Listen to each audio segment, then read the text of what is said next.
నమస్కారం ఘంటారావానికి స్వాగతం. ప్రధానాంశాలు. ప్రభుత్వ ఉద్యోగులకు వర్క్ ఫ్రం హోమ్ వారంలో 2 రోజులు పరిశీలించాలన్న సీఎం.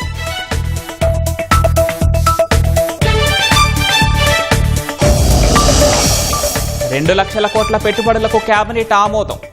ఎంఎస్ఎంఈల కోసం ప్రత్యేక ఎక్స్చేంజ్ ఏర్పాటుకు గ్రీన్ సిగ్నల్.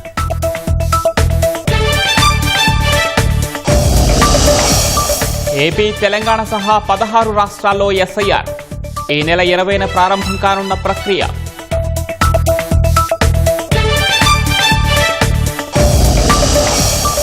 రోడ్డు ప్రమాదంలో నవవధువు దుర్మరణం. విశాఖ ఆగనంపూడిలో విషాదం.